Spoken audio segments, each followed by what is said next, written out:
Are we allowed to criticize Big Pharma yet? Or does it still make you a crazed anti-vax conspiracy theorist? They like money. Hello there, you 5.5 million awakening wonders. Thank you for joining me on this particular quest, moving to pinnacles of truth, acknowledging contradiction and the complexity of truth and the nuances of looking at something from a multivalent perspective.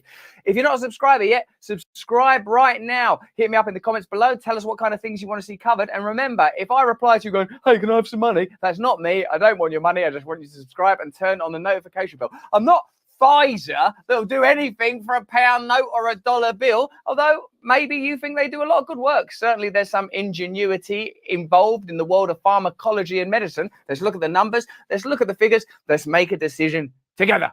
Pfizer has made nearly $26 billion in revenues in the first 3 months of the year. The bulk from its COVID-19 vaccine and new pill to treat the virus, prompting fresh accusations of pandemic profiteering.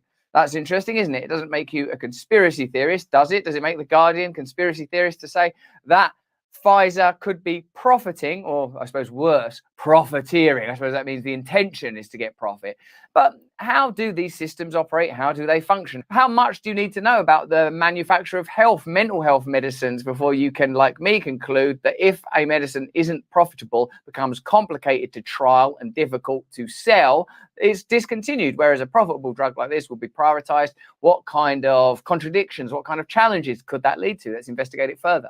Pfizer has faced criticism over its vaccine pricing and its refusal to waive patent protection. Of course, the patent protection argument emerged when people in certain territories couldn't get access to the vaccines, which of course were lauded as the solution to the global pandemic, but only if you can afford them. So what's your priority then? Is it a solution to the pandemic or is it a profit? Now, some of you watching this will go, well, of course they're going to patent their products. That's how things work. But should they then be given unique status and unique opportunities if ultimately they're essentially a company that exists to make profit? Last week, 35 campaigners from Global Justice Now, ACT UP London, Just Treatment and Stop AIDS protested against what they call pandemic profiteering. So those groups clearly think some profiteering has taken place. The New York-based firm posted total sales of $25.7 billion in the first quarter, up 77% from a year earlier. So whatever the pandemic did to your life, for Pfizer, the pandemic was profitable, and Pfizer exists primarily to make profit. So for Pfizer, the pandemic was a good thing.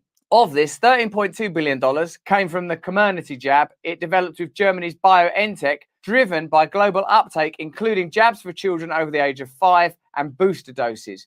Pfizer and BioNTech are also seeking US approval for the vaccine's use in children from 6 months to 4 years old. Now, with children who are by their nature vulnerable, who by definition are immature, the requirement for vaccines and the recommendation for vaccines should be undertaken with a degree of severity, circumspection and analysis even more acute than you would apply to adults. You shouldn't vaccinate children lightly unless it's necessary, unless it's proven to be beneficial, and if you're certain that the pandemic is still at a phase that warrants it. The only real counter-argument to that, unless you can demonstrate its necessity, is that it's profitable to do that. Then what you have to decide is, do you think that Pfizer would lobby? Is there anything in current political systems that suggest that Pfizer would lobby for outcomes favorable to their profit model to be undertaken? A further $1.5 billion came from Paxlovid, a COVID pill for people who are at high risk of severe disease, including hospitalization or death.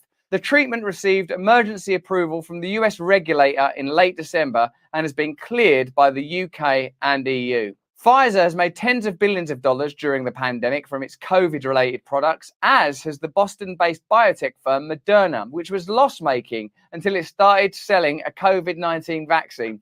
If your company is losing money, then a COVID pandemic comes along. What level of objectivity can you afford Moderna in a situation upon which they are financially dependent? I'm not saying that vaccines aren't fantastic and necessary. I'm not saying that Moderna and Pfizer aren't terrific companies. I'm not saying that the pandemic hasn't been aided and that vaccination isn't necessary or lockdowns or masks. I've got no opinions on any of those things. I'm observing situations and my opinions are changing all the time. Simply, I'm saying that in a crisis that warranted unique measures, that granted unusual, unprecedented powers to governments. And also, we now know, rewarded massive pharmaceutical companies with hitherto unseen profits. There has to be a degree of accountability. There has to be transparency around their trial process. And I would say there should be unique measures in place around those profits.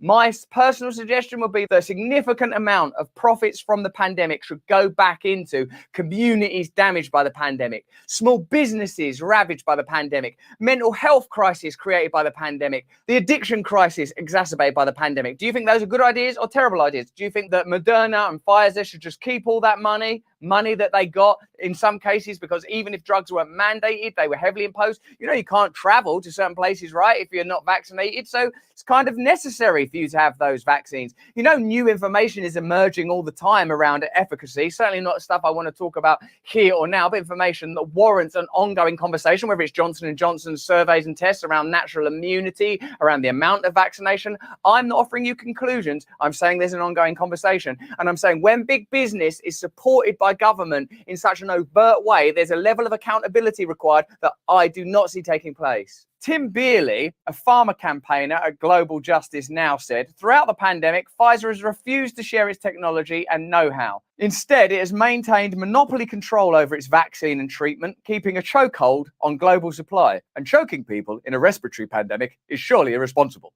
Despite calls from campaigners to allow countries in the global south to manufacture their own vaccines and treatments, Pfizer continues to put profit over people's health. They're saying, if vaccines are so great, give them to everybody. Oh, no, because it's a business ultimately. Fair enough. Let's be honest about that then. Once you admit that something exists primarily for profit, then you have to look at the history of pharmaceutical companies and see if in the past their thirst for profit has ever led them to be irresponsible or make mistakes or cut corners with trials or produce and release products that were not entirely beneficial. All these questions, I believe, are on the table now that we know that the primary function of Pfizer, a pharmacological corporation, is to make profit. This shouldn't be a revelation to anyone. This isn't conspiracy theories. I don't think they're making this stuff on Mars or turning us into aliens or any of that stuff. I'm saying that when their priority is profit, when they're aided by government in the way that they are, there's a requirement for transparency, and I would say a degree of regulation and even redistribution when it comes to profit.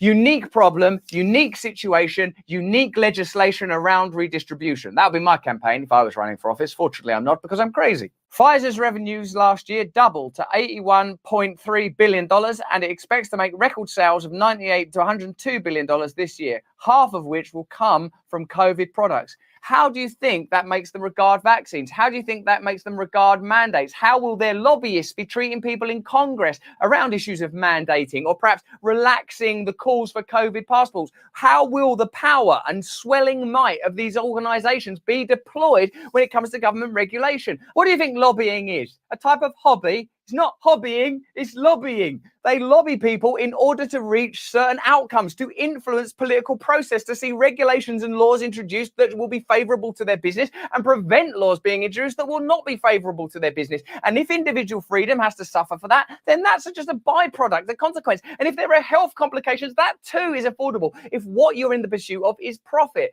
So the very fact that there is a lobbying industry, the very fact that there is this amount of profit being garnered is reason for analysis, scrutiny, and reason to stay awake, even if this is no longer a fashionable story at the forefront of your mind. On the issue of sharing intellectual property, Pfizer said others would struggle to produce its mRNA vaccine, one of only 2 on the market, arguing that it's not as simple as sharing the recipe. Well, why don't you try it and see? How do you think these things work? What do you think are their priorities? And what do you think self-interest and greed of this degree generates? Let me know in the comments below. This is from Nick Dearden, who is the director of Global Justice Now. For a company that was until recently the least trusted company in the least trusted industrial sector in the United States, COVID-19 has been a PR coup. Companies like Pfizer behave more like hedge funds, buying up and controlling other firms and intellectual property rather than traditional medical research companies. At the root of the Pfizer model are a set of intellectual property rules laid down in trade deals. These effectively allow big pharma corporations to operate as monopolies with no responsibility to share the knowledge they own, however much society needs it. The truth is, they aren't the sole inventors of the vaccine. That was the work of public money, university research, and a much smaller company, Germany's BioNTech, As one former US government official complained, the fact we call it the Pfizer vaccine is the biggest marketing coup in the history of American pharmaceuticals. And that's up against some pretty stiff competition. A US Government Accountability Office report the previous year noted that the industry model is increasingly to simply buy up smaller firms that have already developed products. This allows them to monopolize the knowledge and maximize the price of the resulting medicines. Pfizer are a force for monopolization. They centralize other people's research and they operate by aggregating all sorts of various medical breakthroughs, some successful, some not. What is it about Pfizer that means that they oughtn't be held accountable and they oughtn't be criticized? How is it that this pandemic has allowed Goliaths of the financial sphere to be regarded as saints and deities exempt from criticism? How is it that this pandemic operated as a kind of catalyst, a topsy-turvy hall of mirrors that made powerful corporations exempt from criticism, that made figures that clearly are interested in profit turned into saints, and made anyone that criticized them, myself included, subject to mudslinging and smears? Answers in the comments, please.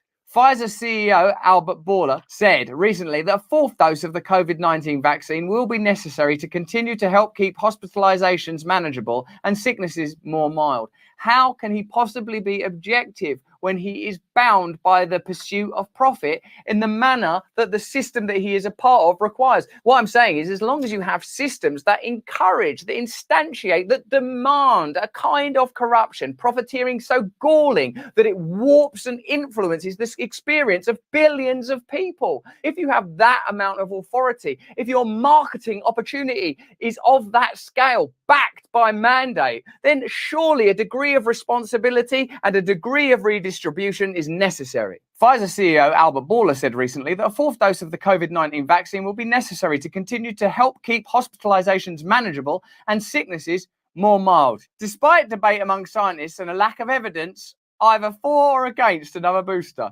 So in the event that there's no evidence for it or against it, what would you prefer if you worked at Pfizer or you were a Pfizer shareholder? For? Some scientists warned that the plan could backfire because too many shots might cause a sort of immune system fatigue, compromising the body's ability to fight the coronavirus. But as long as it doesn't affect profits, who cares? Pfizer is among the big pharma companies trying to block legislation strengthening whistleblowers' ability to report corporate fraud. Why would that be? Why would that be? Surely, if you're an honest mom and pop style pharmaceutical corporation, what you want is whistleblowers. What you want is transparency. It will benefit you. It will help you to run a better business, unless you've got something to hide. If you've got nothing to hide, you've got nothing to fear. Isn't that what they tell us when they want us to put chips in our foreheads? Pfizer spent nearly $11 million lobbying the federal government, including Congress, in 2020.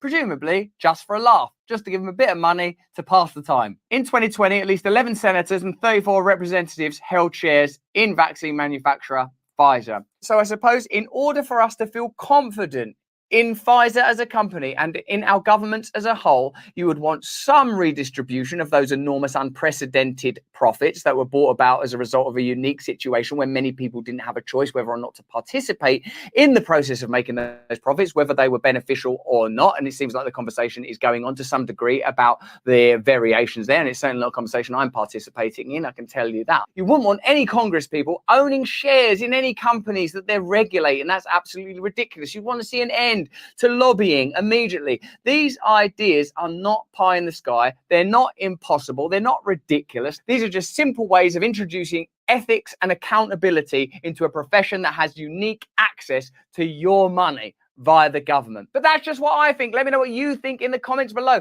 If you enjoyed this video, have a look at this one or this one. If you don't subscribe to this channel, subscribe right now. Turn on the notifications bell. Also, sign up to my mailing list in case I need to talk to you beyond this platform. If you see any answers or replies from me in the comments saying, why don't you buy my cryptocurrency? That's not me. Don't do it. I don't want anything from you except your subscription. Stay free.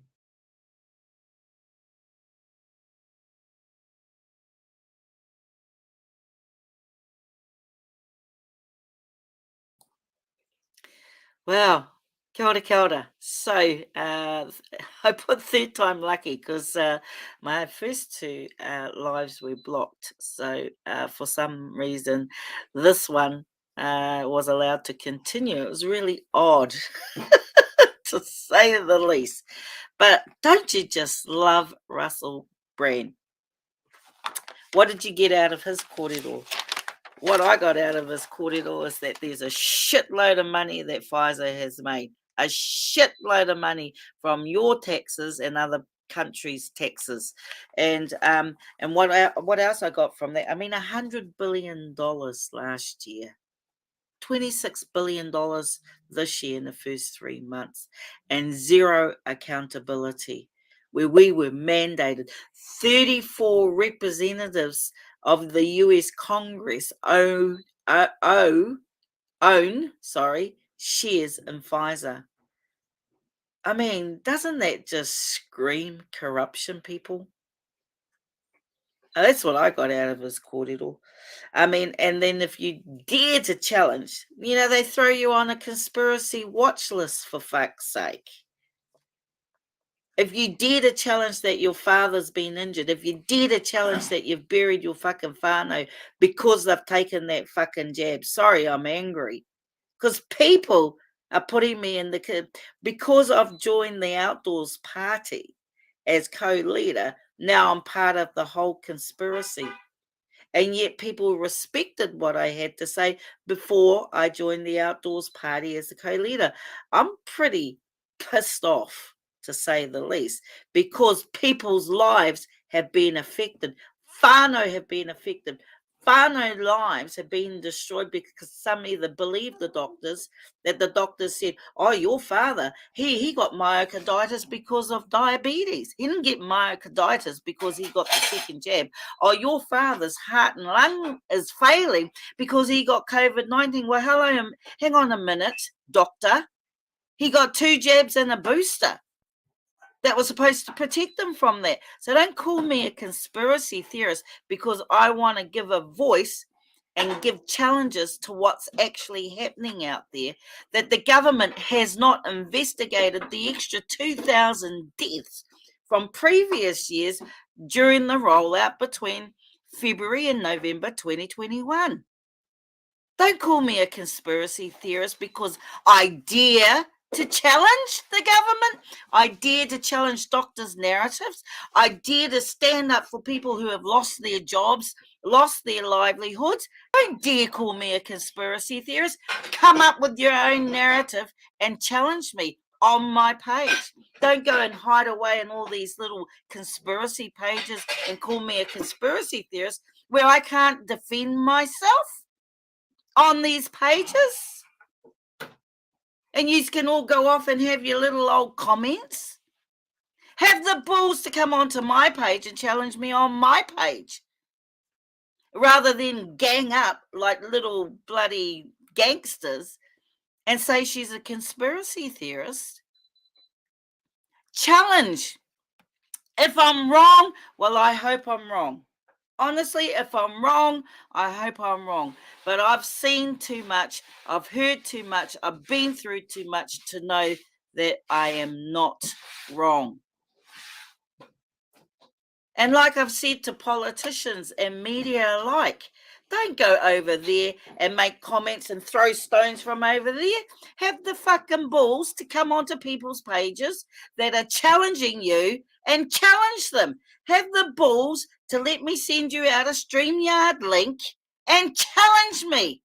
Don't throw stones where I can't comment. How cowardly is that? You haven't been through what I've been through. You haven't seen the vaccine injured that I have seen. You haven't advocated for the vaccine injured like I have. So pull your head in.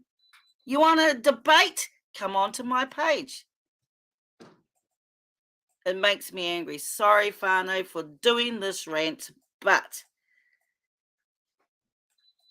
I joined that party for a reason. I joined that party because they have the balls. Sue Gray has taken this government to court and won. And what did this government do? They changed the law. Māoridom, remember Ngāti Apa? We won in the court, and Labour under Helen Clark changed the law. Politicians are not supposed to interfere with our judicial process, but they do if they don't get their own way. They change the law.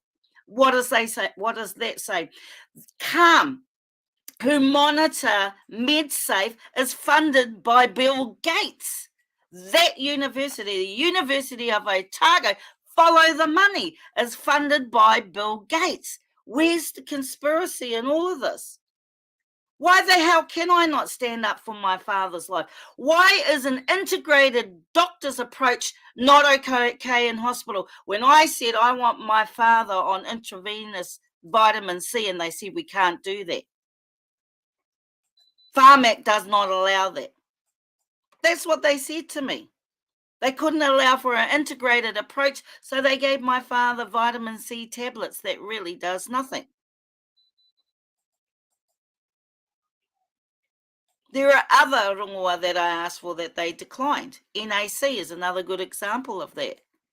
Why would we not have an integrated approach if it saves lives? And why would my own whānau not want an integrated approach when they've never tried it and it saves lives? How do I know? I saved my husband's life. How do I know? I saved our sister-in-law's life. When the hospital took away care, they didn't feed her, they didn't give her fluids for 4 days. When we got up there, we only found out she was in hospital. We got up there and she was dying. Well, what happened when I got to Dad? He hadn't been fed. He hadn't had any fluids or food for 4 days. They were managing his death. I've been there, done that before. I've seen it happen. I uplifted my sister-in-law and brought her back to this hospital, and I said, I will take her out of hospital. If she dies, I'll have you up for manslaughter. Because at that time, we didn't have a euthanasia bill. And guess what, whānau? The euthanasia bill, they've added COVID to it. Sorry, the act, they've added COVID. If you get COVID, you can now be asked to be put down. Oh, yeah, accountability, like Russell Brand said. There is none. You speak up, you're a conspiracy theorist. You speak up, they put you onto all these other pages where they're trying to manage conspiracy. Well, how about those pages do some investigation? How about they look at the 2,000 deaths that had been recorded during the rollout? That sits alongside MedSafe's data. Don't call people conspiracy theorists because they dare to challenge. What the hell's wrong with our society? What has become of us?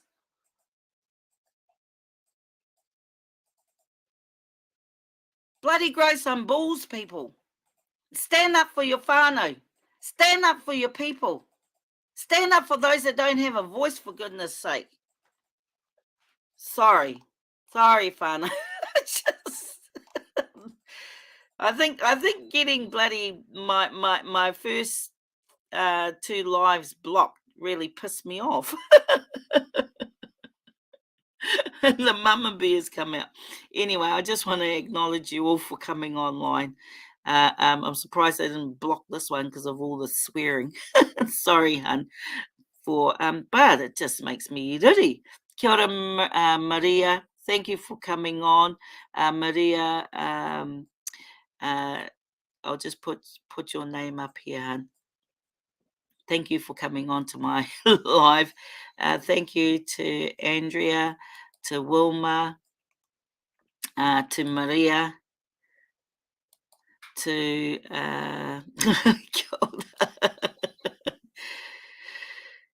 cheap shots at truth bombs fire. Oh, absolutely. But here's the thing. They put me on pages where I don't even know that my so what's been shared around is my announcement on Saturday that I was co-leader for the outdoors party, and they put me onto these pages, and you know they boo-hoo me and takahi on things that I've said. There were comments there about her father or whānau member got myocarditis. Yeah, my father was fighting for his life. How dare you? And how dare you put up comments about me and don't invite me in to actually It's like guilty before proven innocent situation. Come on to my page and come on. I want the challenge. I want the debate because we're not having it. Remember, Fano, debate is healthy for our society. I don't agree with everything that bloody David Seymour says, especially, with him knocking his own whakapapa, especially him doing a takahi on his own tupuna. But he has a right to have his comments and he has a right to debate it. That I give. We're in a slippery slope, Fano, if people call you a conspiracy theorist, and then they just throw that word out there. You're a conspiracy theorist. Well, what part of my kōrero is a conspiracy? That my father didn't get vaccine injured? Is that a conspiracy? Well, how do you know? I've been dealing with doctors since his first injury, right? And I've had nurses come to me behind closed doors and said, carry on the fight. There are more out there, more medical professionals that support your position. They just can't say anything. How's that? It takes courage, people, to stand up. It takes balls to stand up. And you've got to be able to brush off some of the call me a conspiracy theorist. I don't care. Just be specific about which part of my conversation is a conspiracy. As Russell Brand has spoken, there was a lot he was saying. Pfizer has profiteered, made $100 billion in the last, $86 billion last year, $26 billion in the first 3 months, right? Over $100 billion. They are buying up small companies. This isn't their research. This is our research from around the world, where governments have invested money in research and they've tarhide it and now they hold a monopoly. Is that good for us? So here's another thing that someone sent to me, and I'm going to read it out to you. And we just need to have a conversation. Here's an observation. So, is there a threat, right, to empowering the WHO to take over national sovereignty and freedom? On May 22nd to 28, 2022, ultimate control over America's healthcare system and hence its national sovereignty will be delivered for a vote to the World Health Organization's governing legislative body, the World Health Assembly, WHA. This threat is contained in new amendments to WHO's international health regulations proposed by the Biden administration that are scheduled as provisional agenda item 16.2 at the upcoming conference on May 22nd to 28th.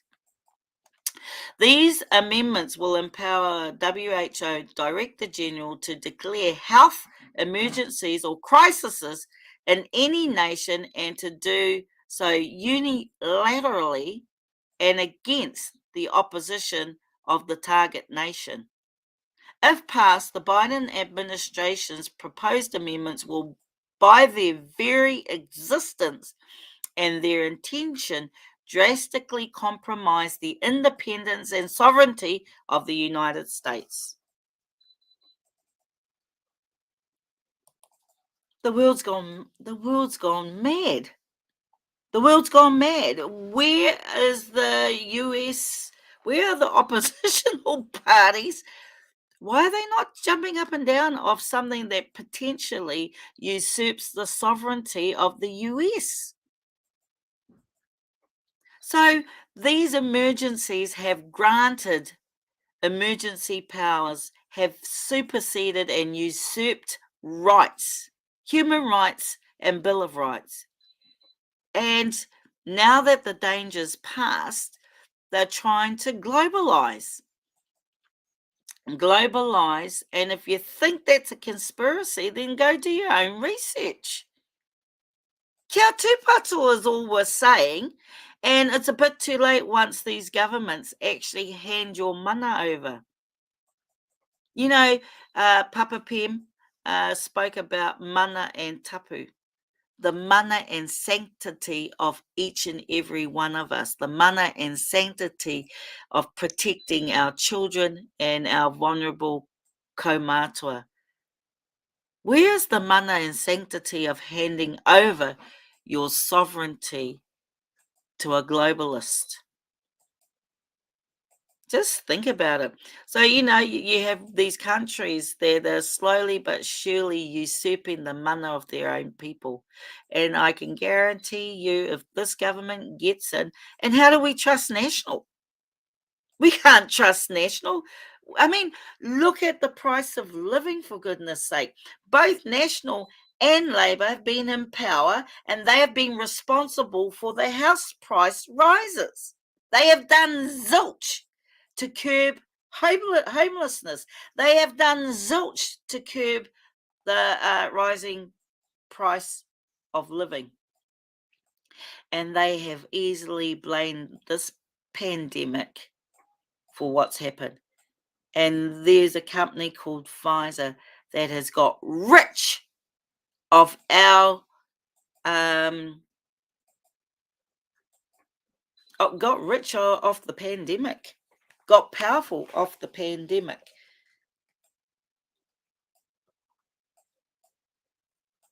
And what Russell Brand was talking about is a redistribution of wealth, because all the wealth has gone that way, right? Why should they not be responsible for putting some of that wealth back into the community? Because it come from the community, it come from the governments. So it's another shift in wealth, right? Remember, the powers they take away from us and the powers that they give themselves means that we're going to be living under a dictatorship, and we're starting to feel that pressure now. Yes, we've got the war with Russia and Ukraine, but what's sitting behind all of that as well?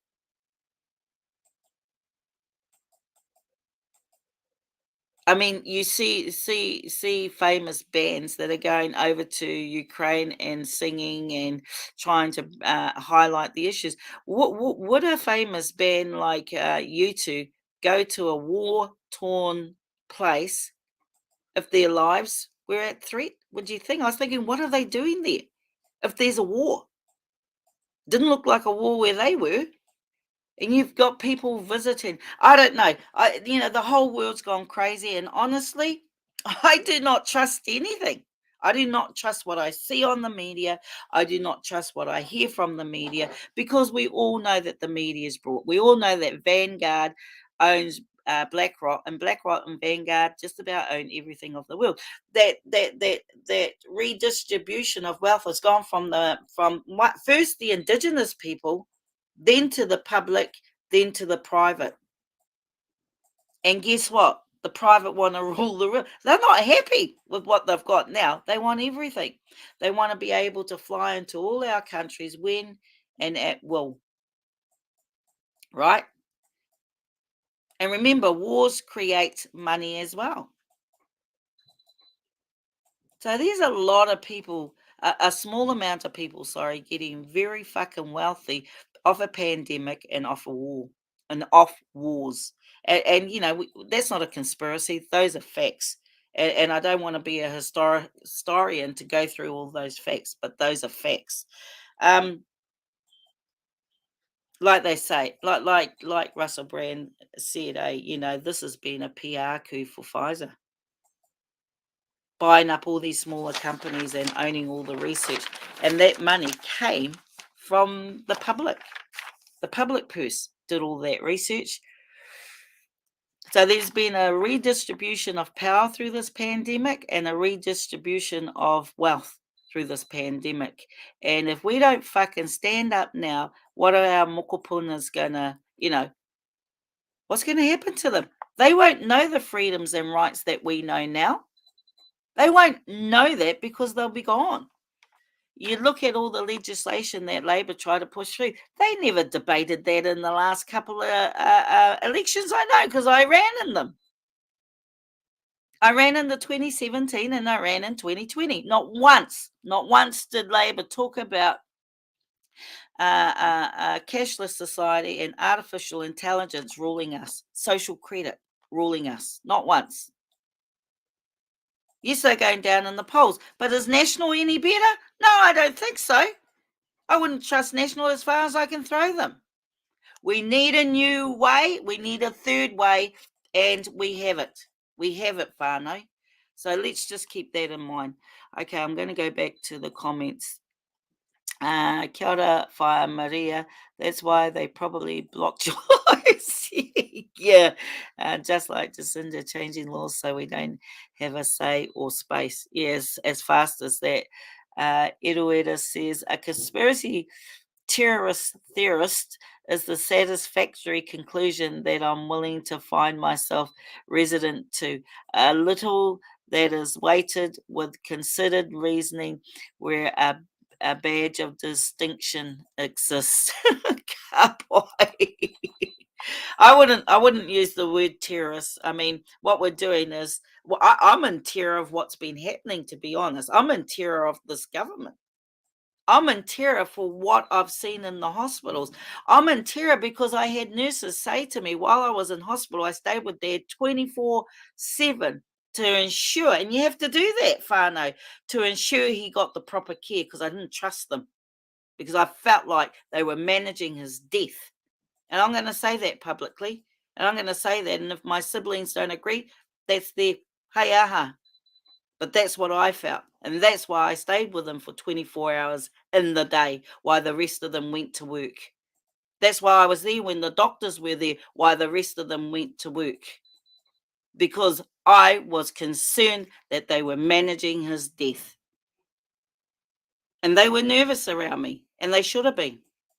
Because they had to be accountable back to me. Yeah, I'm bloody angry, actually. Because I don't trust the system, I don't trust the government, and I don't trust National. So I have to be, and remember the occupation. There was a conspiracy against the occupation. There were tens of thousands of people that went through that occupation. And there was no party in opposition. No party, not one party went into opposition. They all colluded. They all colluded with Labor. Go fucking figure. They refused to come down to talk to the tens of thousands of people. Then they blamed them all for the amount of money that had to be spent to fix the lawns up, as if the lawns are more important than their own citizens. And they will pay the price. They will pay the price on election day. Mark my words.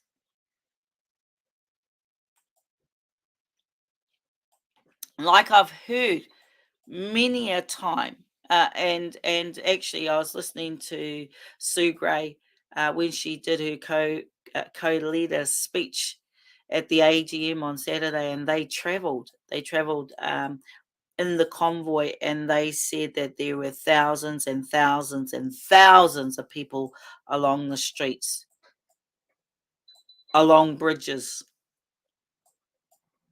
And the government had a cheek to call them us a small minority, and tens of thousands of people at the occupation. And they had a cheek to call us a minority.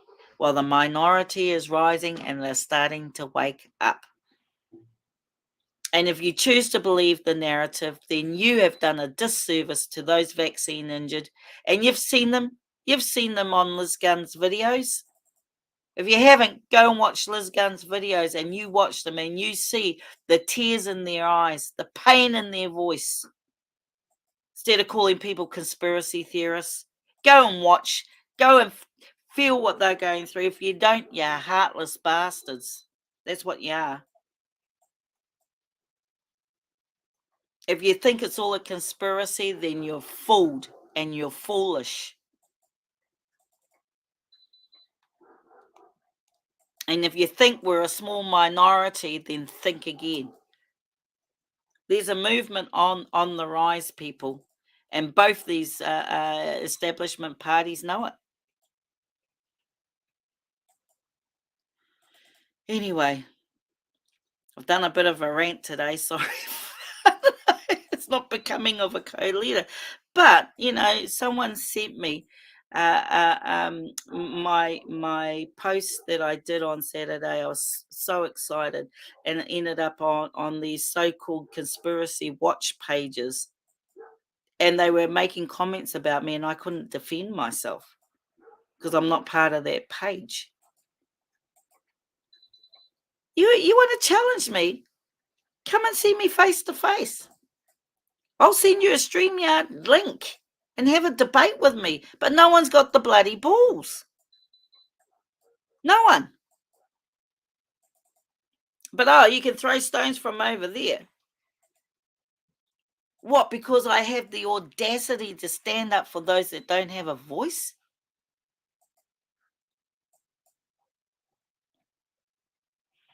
Well, that's what you need. You need audacity, you need courage, and you need some balls. Sorry.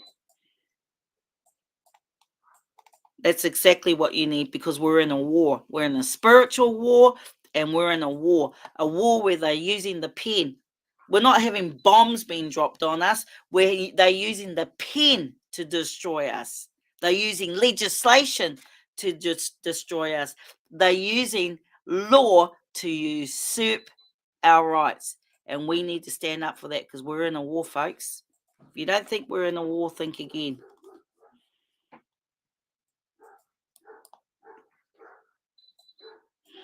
What does Jane say? Thank you, Jane. Thank you, Fiona.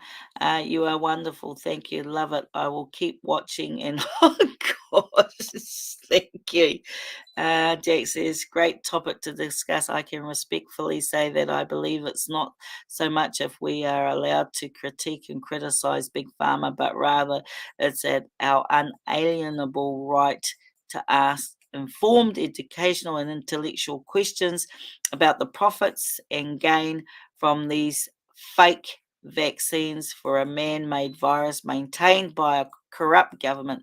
Sorry to hear what happened to your whānau. There is no gain of function research conducted in New Zealand in relation to these fake vaccines, as we do not have okay, stop there. Thank you, Jack, for your kōrero. Phew. Okay. Taku kōtero tēnei. She doesn't actually come on and comment, and she's probably going, oh gosh, mum's been rattled. Oh, here she goes. The passion. Oh, thank you, Anne. Thank you. Too much fire. I love it when Mama Bear comes out. You're so honest. No. Accountability prompts an amendment to legislation to extinguish that avenue appropriately. A corp government canopy that enacts law for the corporation. Well, I mean, that's what we're dealing with. Oh, thank you, Jack. But that's what we're dealing with. We're dealing with corporations that think that they have more rights and want more control. It's not just about the money. Yeah, the money helps. But this is about control. This is about controlling the masses. This is about fascism. That's what it's about, people. That's where we're going. That's where we're heading. Unless we stop it. And there are people rising up all around the world. Don't think that we're the only ones rising up. We're sharing knowledge. We're sharing information. All the lawyers are sharing information with lawyers. Doctors sharing information with doctors. Scientists sharing information with scientists. Academics sharing information with academics. Within our realm of expertise, there is information being shared for the betterment of us all. But yeah, you just saw Mama Bear doing a rant just before. Yeah, thank you. Thank you.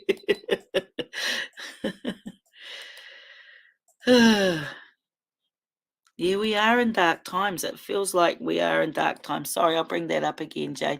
We're in dark times. It's going to take a lot of correct What is happening? Read 1984, a very old book, but it is happening now.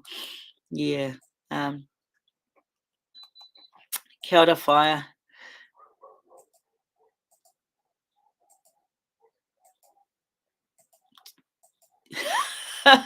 They got rich on our mama. J.A. pimped us out. That's the whole way of looking at it, Coco. Kia ora. Thank you. Gosh.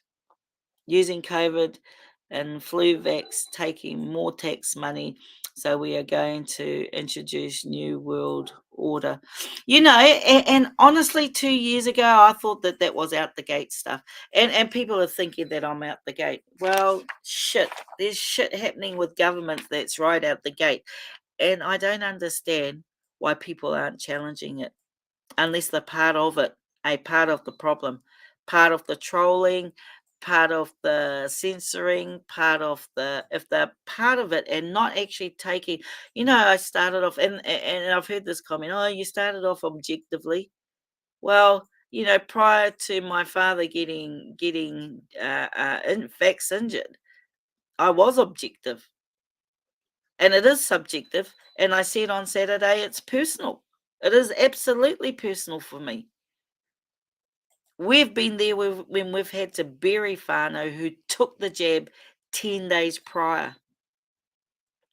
Whānau with cancer, and their cancer was fast-tracked for taking the jab, hoping that would help them and maybe stretch out their life a bit longer, and it did the bloody complete opposite. It fast-tracked their death. We have a Mukapuna's 21st on Saturday. Now, his great-grandfather, my father, obviously can't attend because he's too unwell, right? And I just found out today that his other koro was in hospital at the same time that my dad was in hospital with the same problems. And he is going to be at his 21st. And I'm like, fuck, did he get the jab or did he get the booster? Did they get the booster around the same time? If they got the same heart problems. Now we've got Māori providers. All this money's been pumped in, and I received a text this morning to say that I've got a free heart vascular where I can go in now and get my heart tested. Why all of a sudden are we all getting our hearts tested? And like the doctor said, oh, your father had COVID. He was tested positive for COVID about 4 weeks ago, and that's why he's in hospital. And I said, yeah, and he got the booster around the same time as well, and that's why he's in hospital. So they blame, and I said, and we were told, that the efficacy and the safety of taking the vaccine, that he wouldn't get COVID and he wouldn't end up in hospital. So who's bullshitting who? If he had 2 jabs and a booster, should he have ended up in hospital with COVID, as they were telling me? No, he shouldn't have. And then they blame COVID for him being in hospital and not the 2 vaccines and the booster. And now they want to bring out a 4th booster. Come on, people. Wake the fuck up. Sorry for swearing. It does my head in. To not even question it and then march on down and get your booster.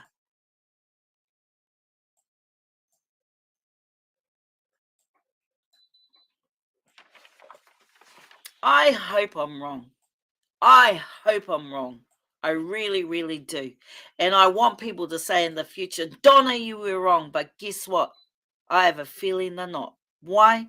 Because the government cannot justify the extra 2,000 deaths within 9 months between February and November. Extra 2,000. And then you see on MedSafe, all the deaths after the first and second jab. It's all there, whānau. Where's the conspiracy in that? Where's the media questioning that? They're all part of the problem. They're not part of the solution. And we can't forget this, whānau. We can't. Like Russell Brand said, don't let it leave our analysis, because it's bigger than this. There's no accountability. There's no transparency. There's no redistribution of that wealth. It's gone from our pockets, the taxpayer, into a corporation and made them very wealthy. And Meduna was losing money.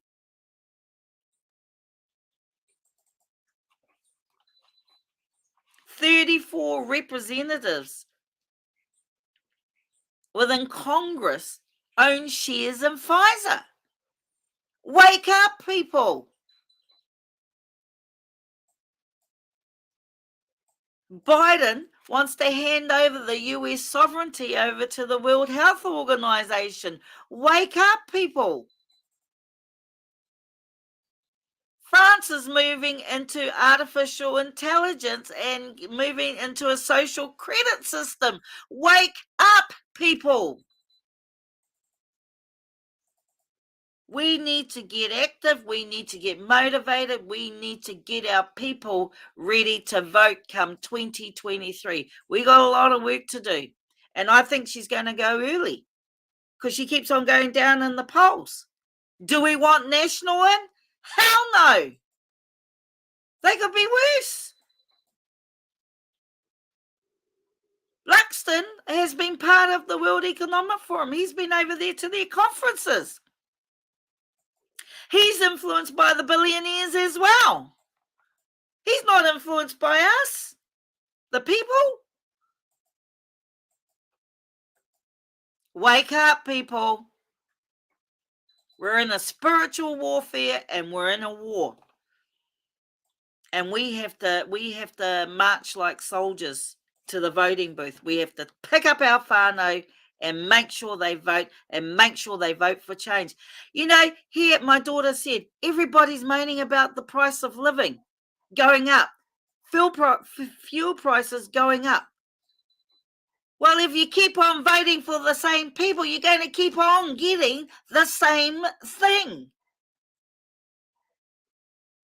We have to change the way we think.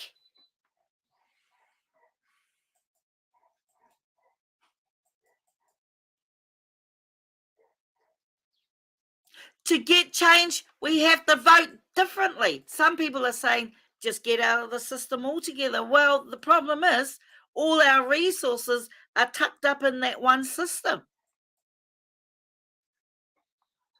And all our taxes seem to be going to corporations. Corporations have more money than we do. Look at the TPPA that I fought hard against. That my mukapuna, when they were only 5 and 7, came on marches with me. That was handing our sovereignty over then. You know, this has been happening for decades, whānau. It just didn't happen overnight. And we have been asleep while they were doing it. All of us. And the pandemic has woken us up. The vax injured has woken us up. The deaths have woken us up. The mandates have woken us up. Well, we need to wake up some more because they haven't stopped. And we're in a war. So anyway, I'm going to shut up now. Sorry, no. I'm going to shut up now.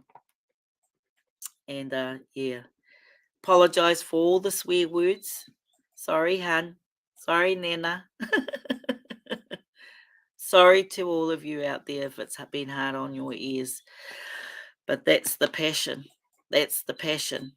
We can do this, whānau. We need to stand up. We need to rise. We need to motivate.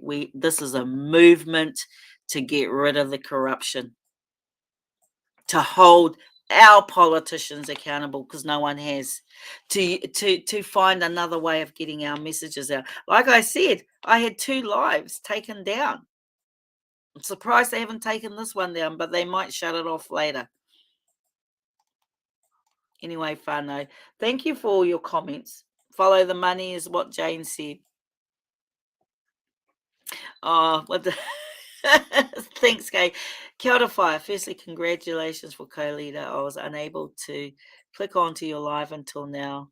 I will rewatch for what I missed. Kia ora for that. What does Patty say? Tautoko, the world is going so crazy. Even the meteorite heading our way was a welcome sight. LOL. Must be something in the air. God, I know. Fiona says the elite are sad people and should just leave this world because nothing makes them happy. They're greedy. They're greedy kino. And you got to do a karakia for them, really. I mean, I need to tow myself, so me and my darling are going to go to the pools after this. Normally, I go to the pools before I do my live. This time, I did my live before I went to the pools, and maybe I need to tow myself before I get on to my lives. But what does Malise say? Fire, this makes me so angry because reality is the human cost. I am sitting wondering when is the truth going to come out, or if it ever will. Well, hun, the truth is coming out, and it's coming out by people like myself, like Sue Gray, like other leaders within our freedom movement, Voices for Freedom. You've got Brian Tamaki, you've got, as much as people like or despise Billy Takahika, I mean, he was the first one that stood up, really, when we were all twiddling our thumbs and going, is it? Maybe not, I'm not too sure. But anyway, it took courage for him. I mean, he just needed to back himself, I think, with a bit of research and a bit of data, and that may have been where he let himself down. But, I'm not going to point the finger at any of these freedom fighters because they've got balls and courage to get up and go against the narrative. And we can't let it stop. We can't let it stop. So I can just hear my muku crying in the background. What does Coco say? You are forced to be reckoned with, Donna. Oh, thank you. Good on you, Fire. It's true they are doing that all over the world, managing deaths. Oh, yeah, I seen it and I felt it in the wairua. I saw my papa's wairua, and it's what does Hine say? You're right. They have been managing the death of our whānau Māori. We are not treated the same as white people. What is the death estate that is over our people? I heard some stories even when I was in Murupara about the same experiences where kaumātua, and it's Māori and Pākehā. It's not just Māori, but Māori and Pākehā kaumātua. We have to be vigilant when our kaumātua go to hospitals because they're also asking them if they want to be resuscitated, and they may say yes, and they're ticking the no box. Those sorts of things, those sorts of kōrero are coming out, where the hospital is ticking don't resuscitate when they want to be resuscitated, those sorts of things. So where they don't want euthanasia, and then 2 days later they're found dead in the hospitals. So people are saying, it's like a death camp. I mean, hospitals are losing credibility really quickly. So our health system is going under. Nurses told me that they felt like they were working in third world hospitals. How sad is that? My father got good care. But here's the other issue that I had. So they didn't feed him, or they didn't water him for the 4 days before I got there. And I know because I spoke to Dad about it, and this is what they're doing. You've seen the news, right? Where even in old folks' home, that they'll put the kai on the table and then they'll take it away. These people are so sick that they can't feed themselves, and whānau have to be vigilant whether you put them into home care or elderly care, or they go into hospital. You have to be vigilant. You literally have to stay there 24 hours to ensure they get fed and that they get the medication that they should be getting. Because I said to the doctors, how are you treating my father's heart, and how are you treating his lungs? I didn't say, how are you managing him? I said, how are you treating him? That was a warning sign to them that I know that they weren't treating him. Under the Crimes Act, you can be done for manslaughter if you do not provide the necessities of life. Now, hospitals don't get challenged for that. not providing the necessities of life. I know because my sister-in-law, my husband's sister, who's younger than me, was not provided the necessities in life. She was not given fluids, she was not given food, nor was she given medication. We grabbed her. We said, if she dies, I'm going to do this place for manslaughter. We grabbed her, brought her back down to Waikato, and that we had to fight for that. Had to go all the way to the ministry to get her transferred. And then I said I was going to take her out and drive her to, personally drive her to Waikato Hospital, and said, if she dies, I'm going to do this place for manslaughter. So I know how they do it because we've already experienced it. She managed to be with us for another year. We put her into palliative care, but it was an old folks home, and we even had a bed there so that we could sleep with her and so they didn't know when we were going to turn up, and they didn't know when we were going to sleep with her. So that meant that they had to be on their toes with the care of her. And that's what we have to do, whānau. Because our kaumātua, our taonga, are dying on their watches, and we're allowing it because we're not being vigilant. And why was I so like a daughter bear, not a mama bear, but a daughter bear at the hospital? Because we had already experienced the necessities of life being pulled from my sister-in-law. We'd already experienced that mamai, and I wasn't going to experience that with Dad. We already knew that they were managing her death. That was a voluntary euthanasia, which was totally illegal at the time. Now it's legal. And don't think because they're in hospital that they're getting the care. When Dad started eating, he was getting potatoes and mince. How nutritional is that not? When you're weak, you need nutrition, right? And then I've seen this article about some of these nutritional drinks that hospitals are using aren't even nutritional. They're actually quite toxic for people. So all those things, we've got to have these debates, whānau, because I've experienced it.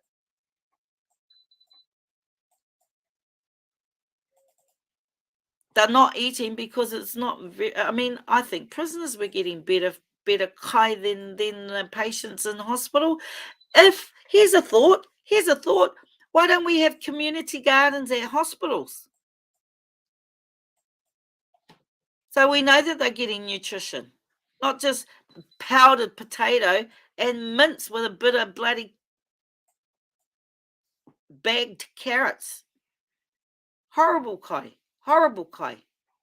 The only thing nice about their kai was their ice cream and jelly. And we know ice cream's not nutritional, and, jelly is jelly. But let's think about that. Our people are ending up in hospital. Everybody's ending up in hospital, but are they coming out?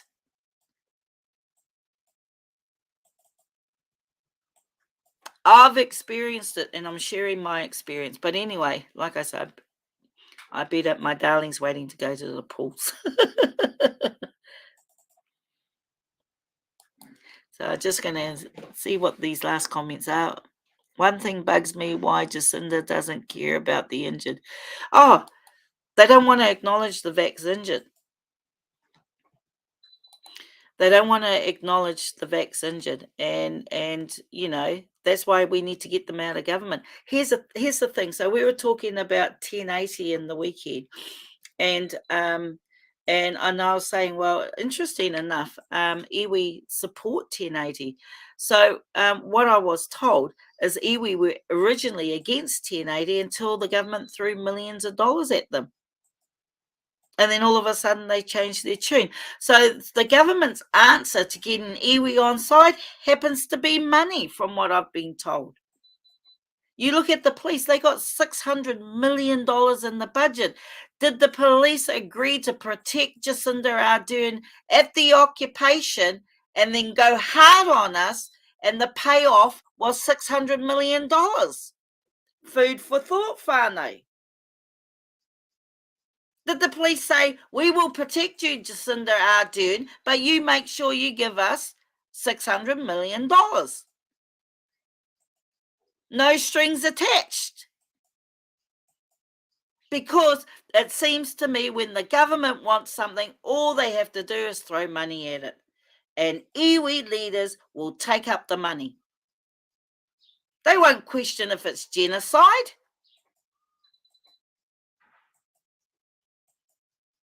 Where is our cautionary approach gone? Out the window, because that we're there waiting for the handouts. And it's a lot of money. When I was told that about 1080, I said, yeah, there was a number of iwi that I was aware of, and I was really surprised because I worked in the RMA space back then, how they changed their tune. And they said, yeah, because they got money thrown at them. So money changes people's attitude. And the government's been throwing a lot of money at iwi leaders, Māori providers, to get them on board. You've seen it again. The police just got $600 million. And is that the reason why they went hard on the protesters? At the occupation in Wellington? I don't know. Observation, whānau, food for thought, eh? Let's have another kōrero about that. Gosh, yes, of all. Thank you. Thank you for all your comments.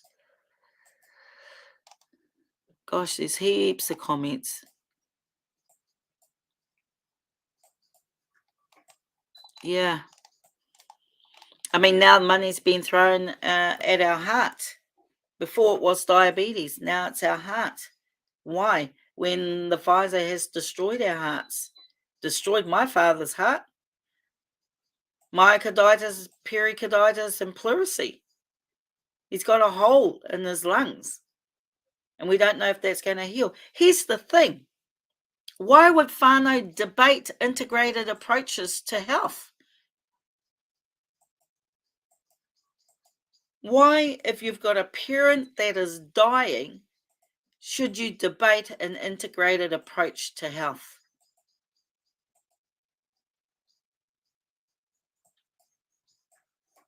That does my head in whānau as well. But that's what this pandemic has done. It's split whānau, it's destroyed whānau, and it's destroyed people's health and people's lives. Just gonna leave it there. Love yous all. Hopefully the next live is not so you see the passion, whānau, and yeah, it is what it is. We're in the fight of our lives. We're in the fight of our mokopuna's lives. And I'll be fighting till my last breath. Just saying that. Love yous all. You have an awesome day. Ka kite anō. Kia ora.